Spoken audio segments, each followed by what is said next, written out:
자, 우리 임 팀장, 오늘은 뭐 질문 사항이 있다고 해서 이렇게 카메라를 켰어요. 어떤 질문 내용인가요? 안녕하세요. 저는 K대학교 18학번 재학 중인 학생이고 현재 AI를 공부 중인 김땡이라고 합니다.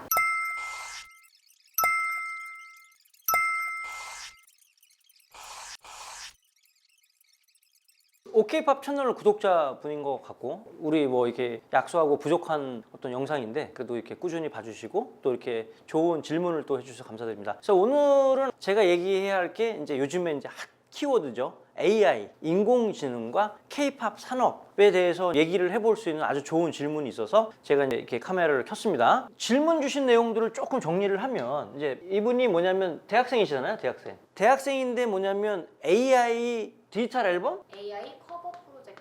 AI 커버 앨범이라고 할게요. 예를 들어서 유명한 가수들의 목소리를 나타낼 수 있는 앨범, 음원들을 좀 만들고 싶다. 근데 이제 이걸 만들려고 이리저리 알아봤더니 이 저작권 문제를 풀기가 쉽지가 않더라. 그래서 이 저작권 문제는 도대체 어떻게 풀면, 그리고 여기에 각각의 이해관계자들한테 수익 지원을 얼만큼 하는 게 적당한 건지 제 생각을 좀 말씀드리도록 하겠습니다. 오늘 이 AI 강의 관련해서는 음악산업 종사자들이 들으면 아주 좋을 것 같아요. 유튜브에 보면 뭐 이런 게 있어요. 예를 들어서 이제 브루노 마스가 부르는 뉴진스의 하이보이, 이런 게 있어. 진짜 브루노 마스가 부른 것 같은 그런 느낌의 음원들이 있고, 또 뭐가 있냐, 아이유가 불렀던 피프티피프티의 이제 큐피드라는 그런 것도 있고, 그 다음에 또 임재범 씨가 불렀던 하이보이도 이렇게 있습니다. 그러니까 이제 이게 어떻게 된 일이야. 그러니까 임재범 씨가 진짜 이 하이보이를 부른 거야? 사실 그게 아니라 AI, 인공지능을 이용해서 그 목소리를 갖고 와서 똑같이 하이보이를 커버 버전을 부르는 거죠. 이게 AI 커버 음원 이렇게 유튜브에 쳐보면 굉장히 많은 게 검색이 되고 조회수가 엄청납니다. 사실은 이 문제가 저작권 측면에서 음악산업 전반에서 고민이 되어지는 지점이 분명히 있어요. 이 부분을 명쾌하게 어떻게 나눠야 되는지는 우리가 좀 논의해 봐야 되겠지만, 지금 현 시점에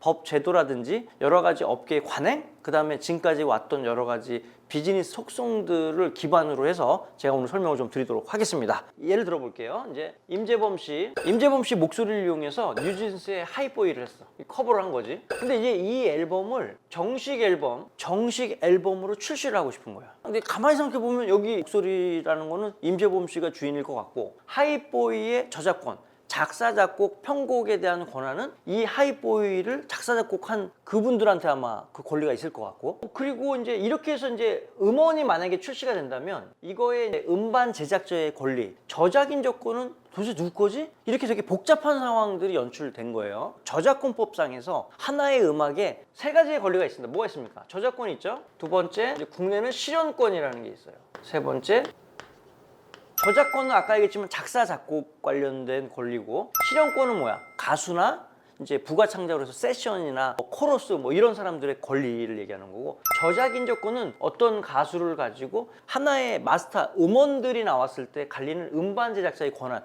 요 세 가지 권한이 음원에는 있는 거예요. 어떤 음원이든. 그러면 예를 들어서 임재범 목소리라는 거를 AI로 이렇게 흉내를 낼 수 있다는 거잖아. 임재범 정말 부르는 것처럼 이렇게 할 수 있다는 거잖아. 그러면 이제 임재범 목소리를 AI로 구현한 거는 우리가 이거 뭐라고 봐야 될까? 원래는 가수면 어떤 권리가 있어야 되는 거야? 실현권이 있어야 되는 거잖아. 이거는 임재범 씨가 진짜 부른 게 아니야. 그럼 실현권이 있어, 없어? 그게 고민이야. 없는 것 같아, 약간. 왜냐면 임재범 씨가 안 불렀고, 임재범 목소리랑 비슷하긴 하지만 임재범은 아니니까. 그러면 AI가 부른 노래는 실현권이 없는 거야? 그럼 실현권이 없으면 그냥 공짜인 거야? 이런 식의 고민이 하나 있는 거죠. 두 번째, 하이보이란 노래를 작사, 작곡하는 사람들은 이 저작권이라는 걸 갖고 있는 거겠죠. 그죠? 여기까지는 이해를 했죠. 임재범 목소리를 이용한 AI 하이보이 그 음원들을 유튜브에 있는 걸 한번 내가 들어보니까 뭐냐면, 원곡의 MR을 사용한 게 아니라 기타 같은 거를 편곡을 해가지고 거기에 임재범 씨 목소리를 이렇게 입혀가지고 음원을 만든 거야. 그럼 뭐냐면, 이 AI 기술을 도용해서 이 목소리 플러스 그 다음에 새로 편곡된 음원을 가지고 결합을 해서 하나의 음원을 만들면, 이 저작인 조건은 지금 얘기했던 이 AI 커버 음원을 만든 그 해당 당사자한테 저작인 조건이 있다고 봐야 되는 거지. 근데 이게 AI가 불렀기 때문에 그냥 우리가 그냥 직관적으로 생각했을 때 실현권은 없는 거야, 이렇게 돼버리는 거야. 그지? 사실은 이 문제는 이 가수의 실현권의 문제는 아니다라는 거예요. 이런 저작권상에 있는 세 가지의 권리에 대한 논의가 아니라 이 임재범 씨의 목소리는 우리가 어떤 버블을 볼 수 있냐면 이렇게 얘기할 수 있는 거지. 퍼블리시티권. 다 같이 해보자. 퍼블리시티권. 그래, 퍼블리시티권. 자, 퍼블리시티권이라는 건 사람의 아이덴티티, 그러니까 나라는 거를 이렇게 특징적으로 나타낼 수 있는 뭐 있어? 초상, 그 다음에 이름, 그런 거 있지? 그 다음에 서명, 그리고 목소리, 이런 게 이제 나라는 걸 알 수 있잖아. 개인의 인격적 속성이 갖는 경제적 가치에 대한 상업적 이용을 통제할 수 있는 권리라고 해. 그러니까 이제 쉽게 얘기해서 임재범 씨의 이름이나 목소리나 아니면 임재범 씨 그 초상 같은 걸, 캐리커처 같은 거에서 상업적 목적 쓰는 거에 대해서 이 사람의 허락을 받아야 된다는 거야.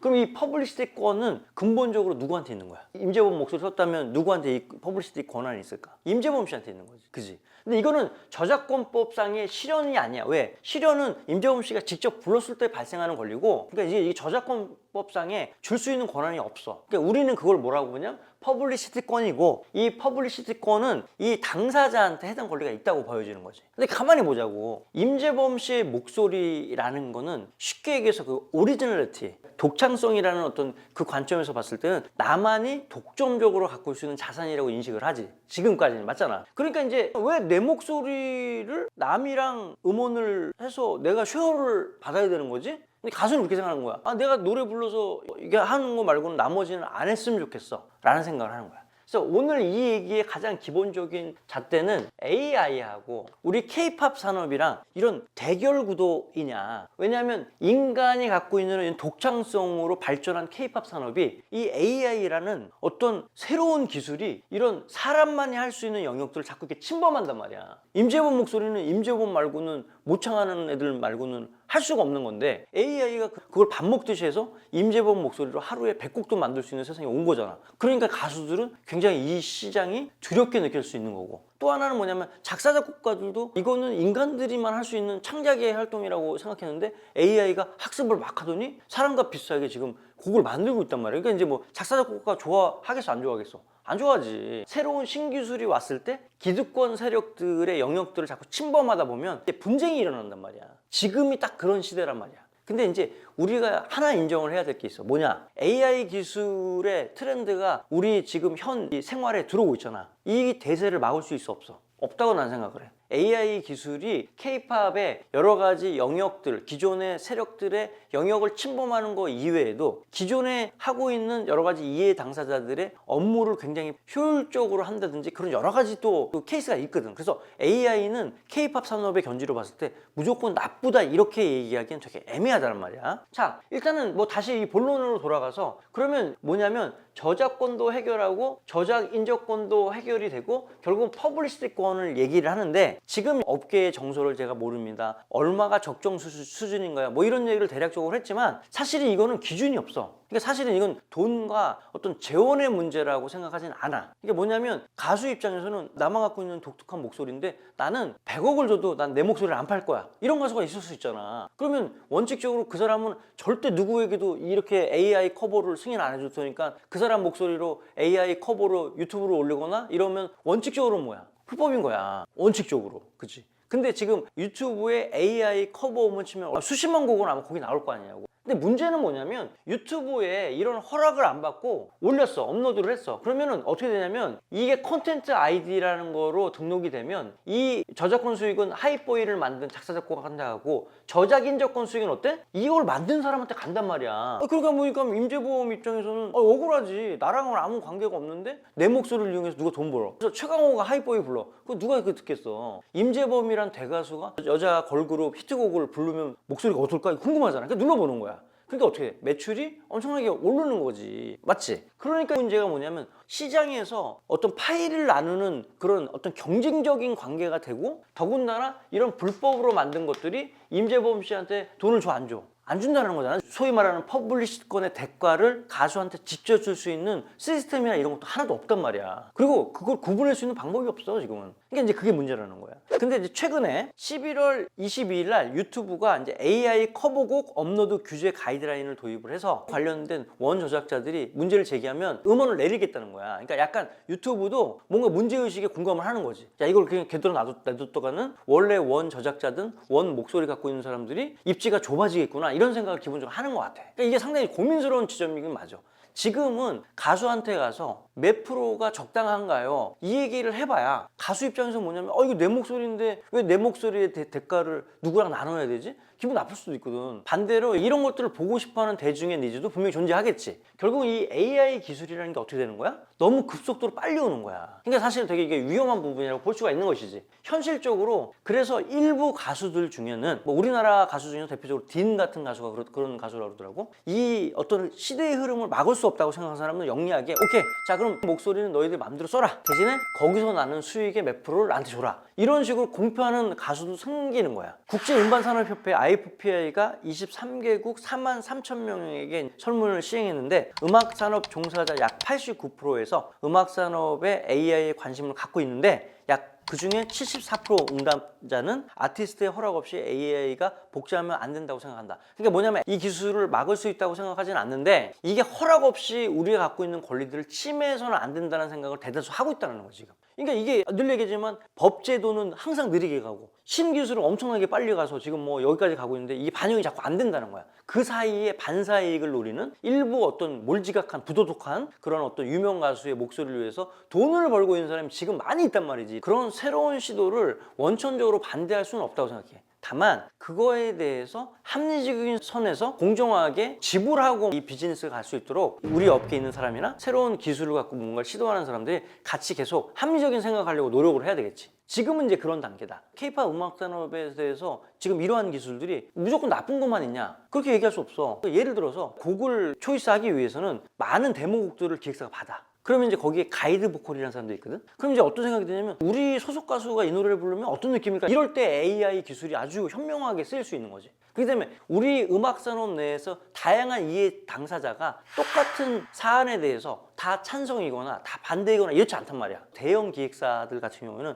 자기네 소속 가수들의 목소리 자체가 이제 재산이 되는 시대가 온 거야. 예를 들어서 에스파의 카리나, 그 목소리가 재산이 되는 거야. 사이버 세상에 카리나 아바타를 만들어 놓고 지금은 어떻게? 카리나가 직접 노래를 불러서 가창을 입히는 형태인데 이제 그것도 필요 없다 이거야. 그냥 카리나 목소리에 대한 퍼블리시티 것만 해결이 되면 어떻게 돼? 그 아바타가 진짜 자유롭게 노래 부를 수 있는 세상이 온다니까. 그러면 이제 이게 가수 입장에서는 세월이 지나가면서 이런 성공 케이스가 많이 나면 어떻게 바뀌어? 아, 내 목소리는 나만 지킬 거라고 생각을 했는데 아니야. 가만히 생각해보니까 아니야. 많이 쓰면 돈이 더 될 것 같아. 이런 식으로 시장이 바뀌면 모든 이제 가수들이나 이런 사람들이 이렇게 바뀔 수 있다. 라는 얘기를 하는 거야. 그래서 AI 질문에 대해서 내가 좀 길게 좀 얘기했는데 결론적인 건 뭐냐면 AI가 오는 현재의 어떤 시대 그리고 K-pop 산업에 이 AI 기술이 접목되는 거는 막을 수도 없을 뿐더러 막아서도 안 된다. 이렇게 말씀을 드리고 싶고 AI가 이렇게 오면 분명히 K-pop 산업에 아주 큰 영향을 줄 것 같아요. 근데 중요한 건 뭐냐면 지금 현 시점을 기준으로 긍정적인 효과, 부정적인 효과 두 가지가 다 있을 거다. 그래서 이거는 각자마다 입장이 다르기 때문에 정리하기가 상당히 어려울 것이다. 그러나 이게 시간이 지남에 따라서 이러한 여러 가지 프로젝트가 성공함에 따라서 이게 산업의 여러 가지 비즈니스 행태로 고착될 가능성이 상당히 높다. 이렇게 얘기할 수 있을 것 같습니다. 그러니까 이러한 부분들이 제도적으로 안착되는 게 굉장히 중요하고 지금은 AI가 너무 빨리 변화하고 있기 때문에 우리 권리권자도 다 모여서 이걸 어떻게 대처할까에 대해서 되게 심도 있게 고민을 해봐야 된다고 생각합니다. 그래서 오늘은 뭐 조금 딥하고 어떻게 보면 좀 재밌는 얘기예요. 자, 오늘 여기까지 하고 이제 저희 협회에서도 이 AI 기술과 음악 산업의 제도에 대해서 같이 논의하는 논의회장을 좀 만들어 보도록 하겠습니다. 자, 오늘 시청해주셔서 감사드리고요. 항상 구독, 좋아요, 알림 설정 간절히 부탁을 드리겠습니다. 자, 오늘 여기까지 하겠습니다. 감사합니다.